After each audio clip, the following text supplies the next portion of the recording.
why don't I do the things I know I should? About health and fitness is not exactly what do I need to do. If I want to be healthy, if I want my body to support me in every single moment of my life, or if I want a medal winning body, the real question is not what I need to do. Most of any body transformation doesn't come from the very complex biohack. It comes from doing the basic well done. That's it. 80% of all the results we're ever gonna get is the things that we already know. The big question is, why don't I do the things I know I should? You know, there are two types of people that are not at peace with their bodies. The ones who are obsessed about their bodies, and the ones that use the body only to carry the head around. If that is the only connection that I have with my body, it's very hard for me to put into practice the healthy eating, the quitting sugar, the exercising, the things that I know I should, because there's this thing between me and the body. There's a taboo, there's a fight, something is not right. Why do we have bodies? To experience life as an identity, to appreciate. What else? Why do we have bodies? Why do we have a body? To feel, to exist on this planet. I think that makes sense, right? We have a body so that we can have a human experience. Then what makes a good body? Functional, healthy, a body that serves your needs. The reason why we have bodies is to have a human experience. Then a good body is the one that gives you a good human experience. Then tell me, what is the purpose of the human experience? The purpose of the human experience is evolution, is growth. Growth is more or less like this. This is a beautiful example in nature. Caterpillar transforms into a butterfly. Why do you have your body? Not why do you have a body. Think about yours specifically. And why did you choose it? Here's what I believe. Before this life, everybody, perfect spiritual beings. Oh, everything is perfect. Everything is infinite. Everything is one. And then we say, I want an adventure. Like, I want growth. I want to learn something. Let's go have a human experience. Huh? Then you go to God. You say, God, it's my time. I want to go to school. Learn human experience. And then God asks, all right, let's find out your circumstances. What do you want to learn? And then you say, I want to learn self-esteem. And they go, I know exactly the body that is good for you. Now you go into the catalog. It's short. It has a gap between the teeth. It gets bloated when you eat healthy. Good. What else do you want to learn? Self-compassion, self-discipline. Lots of sugar cravings. Wait, let's also put you a family member that will make jokes out of that. To God, very wise, thank you very much. Then you go to the experience. Does that make sense? That's how I believe why we choose this body. The whole path on health and fitness started for me because I was bullied when I was a kid. And there was one day that a guy twice my size slapped me in the head and called me a piece of shit. That day I felt rage. But it was twice my size. And there were other guys behind him that were all twice his size. So I couldn't react physically. So then I had this vision. I'm gonna grow a strong body. It's like I couldn't hit the guy in the face, so I turned my rage into a vision. I started that process. You know, my body was a full-time job, and one day it got there. One day it got to the whole muscle, into the whole veins, into the whole impressive thing. Problems that I had, they remained untouched. You know that the process of transforming your body to impress somebody, to impress the world, is something that when I look back, it doesn't make much sense.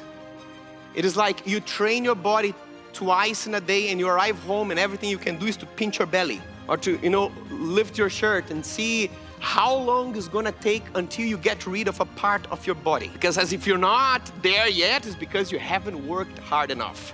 So you wanna get rid of this. What if you diet until you develop a eating disorder? What if you exercise until you lose your libido? Don't you love it better now? But that's what we do all the time. So when I reached that, I realized I was still the same insecure kid, but a lot of muscles on top. There is a reason why self-acceptance starts with self. It's not gonna be a picture on Instagram that's gonna give you that. It's not gonna give this self-validation, the external validations. The way for me to learn my lessons is from inside out. The relationship with the body has changed. Now the body is a vessel for me to learn new things. I don't train my body so it can look in a certain way. I train my body thinking, what do I want it to be able to do? What do I want my body to feel like? What are the experiences that I want to get ready for, that I use my body to be there? How can I express my power, my strength in the moment, doing things that I like to do? And the lesson of self-acceptance that my body gives me is, hey, you will be the guy that works the hardest. Even though you work the hardest, it's not because you still look average. You work harder than everybody else. You go to A-Fest, half of the people look better than you. But you're not there because of that. You're there because you're working the hardest, because it's devotion to this human miracle that you have. Because you like to teach the body to be at its own best. You like to feel at your peak. You like to give your best. That is self-acceptance. That is self-esteem to me. And so, to me, the question that comes after that is, what's wrong with your body? If you were to be happier about your body, what would need to change? Attitude. If you were to be in peace with your body, what does it take? What would need to change? Oxygen. More oxygen. Attitude. What else? Ego. You see, it's not weight loss. It's not more muscle. It's not body composition. Although these things are cool, although these things are functional, but sometimes we get lost in this message. And this is because of the things that we see. Today, if you put #fitness on Instagram, that's what you see. You don't see fitness, you see aesthetics. Nothing wrong about aesthetics, but that's not fitness. You know what fitness is? Fitness is your capability of undergoing challenging physical endeavors and recovering from it fast. For example, you climbed 6 floors of stairs. You're almost dead on the top, low fitness. You climb 6 flights of stairs, takes 30 seconds, you are new again, high fitness. Regardless of how much you pinch your belly. Does that make sense? So today, if you put fitness, this is what you see. There's an image that is being sold. And that unconsciously, what does that tell you? It tells you that if you're not like that, you're not fit. But hey, you can. Just buy my program here, just work harder. And you're gonna get there. And then you enter in this whole rat race that you get lost. I understand that. I have gratitude for that, because a lot of us enter into a health journey because of this message. This is how I entered. But eventually we need to awake and realize that is why we entered, but it's not why we stay. What does fitness really look like? This is a book called Athlete by Howard Schatz. This guy took pictures of Olympic athletes. These human beings are the first one in the world in their craft. First one in humanity. Look at the difference. Look at the variety. I just want you to see the different shapes and forms. You have soccer, wrestling, basketball, bodybuilding, weightlifting, rhythm gymnastics, These are people who expressed the full potential of their bodies. There is not only acceptance there, but there is nurturing. It's not only I'm okay with this, but I'm gonna make this more of itself. I'm not gonna try to get a weightlifting body and transform into a bodybuilding or vice versa. There's a gift here. And I want to express this gift to this ultimate level. How do you think that these people wake up in the morning? And that the rhythm gymnastics there, or the weightlifting here, or the soccer there, they wake up and they are feeling depressed because they don't have the six-pack and the vein in their biceps. No. There is pride.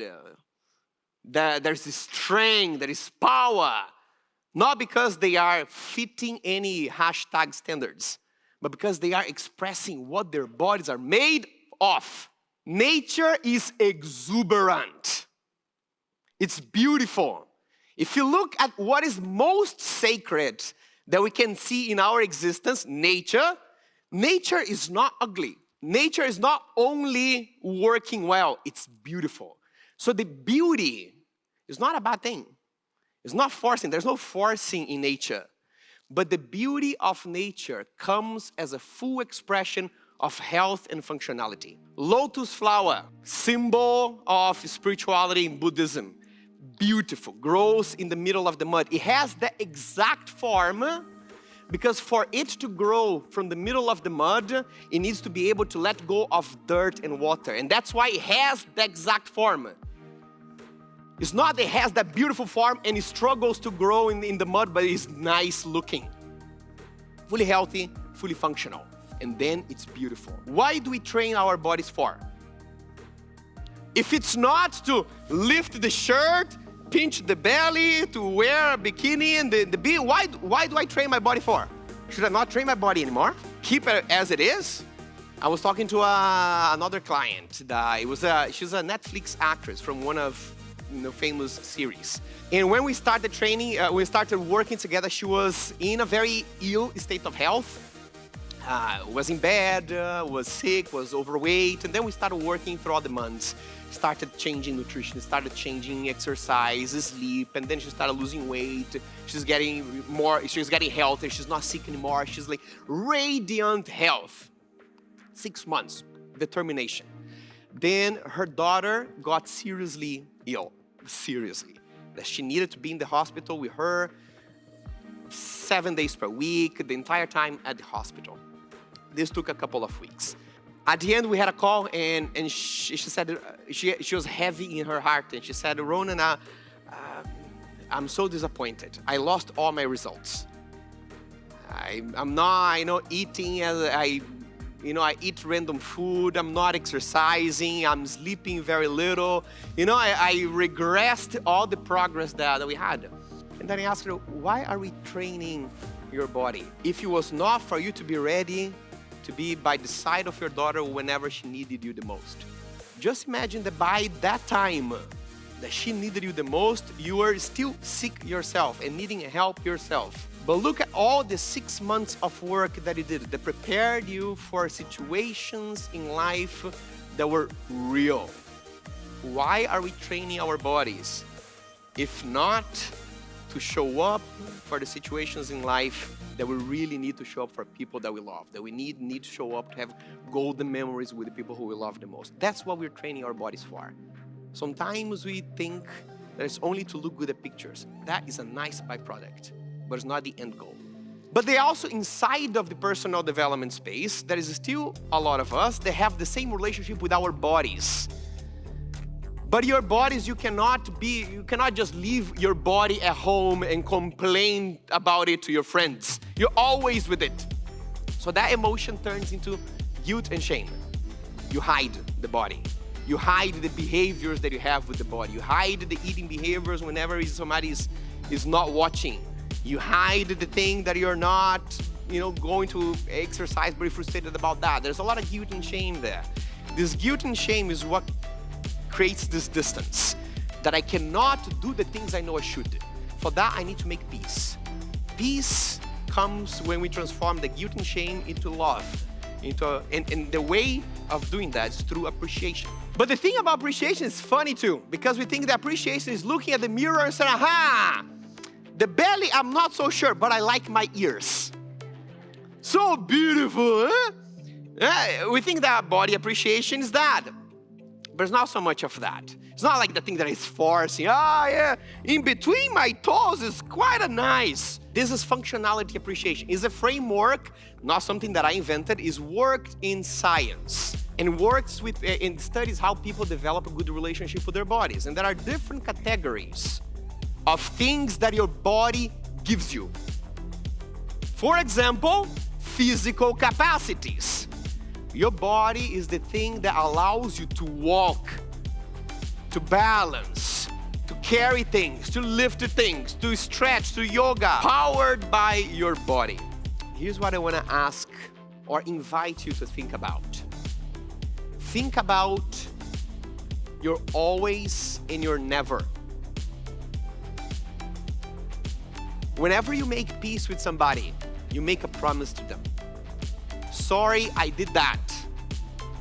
From now onwards, I'll always act in this way. Or I will never do that again. So we are clear. And we can build a better relationship together. With the body is the same thing. Bringing the most evolved version from the future to the present requires a change in behavior, requires a never, requires there's something in this present version, there's a behavior, there's a pattern about the way that I think about myself, about my eating, about my exercise, about my sleeping or lack thereof, about something that needs to be in the past. From now onwards is a never. I say, but never. It sounds very restrictive. It's not. You have a lot of nevers that make your life better. I'll show you. You have an agreement with yourself that you never pee on your bed again. Isn't that so? And I know that sometimes you want it. Right? You say, but you'll be so... No. From now onwards, I'll always pee in the bathroom. And then you need to wake up in the cold, in the middle of the night and do that. But it's a never that makes your life better. You never drink and drive again. You never have unprotected sex with strangers. Some of you still don't have that never. But most of you still already do. Huh? This makes your life better. There are a couple of nevers that you can have with your body that are not restrictive, but makes your life more in alignment with who you want to be. A couple of always in the same way. But the main thing is that the commitment needs to happen.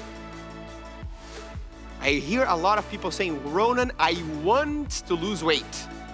I want to let go of inflammation. I want to be healthy. I hear a lot of people saying, I'm committed to. Because the commitment doesn't come through words, it comes through actions. I met a person, very inspiring, who successful athlete, successful businessman, has connected to his family. Everything in his life is brilliant. And I asked him, what is the main secret? And he said, Ronan, what I want now. That's the whole secret. The actions that create it cannot come tomorrow. They need to come today. You know, the problem with but just today, I will not do that. Just today, tomorrow I do, but just today. The problem with the just today thought is that every day is today. And so that just today becomes eternity. How did you make that choice? Andrea told me I was diagnosed with diabetes.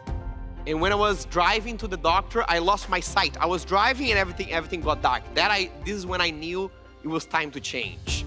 Roger said, my mother died of a heart attack and I thought it was coming to me. And for Andrea, she had an uncle that had a heart attack as well. So that I knew that was coming to me. Have you ever heard stories like that? I think to me, the main point is we don't need to wait for the disaster to happen. Sometimes we get lost in the relationship with the body. But are we waiting for a disaster until we take an action on that? Do we really need to wait for things to break to make peace with the body? To me, I talk to my body and I know that one day I'm gonna die. And the day that I die, I want to look at my family in the eyes, give them the love, look at my friends in the eyes, give them the love. And I know that the last part of existence that I'll say goodbye to is the body. Then I'll look at the presence of the body, say, good journey. That's how we start exercising when we think we can't. That's why we start eating healthy when we think we are stuck in that. It's a reminder that you chose your body. But that was a very strong reason why your body chose you to. That's what I want everyone to remember and understand why.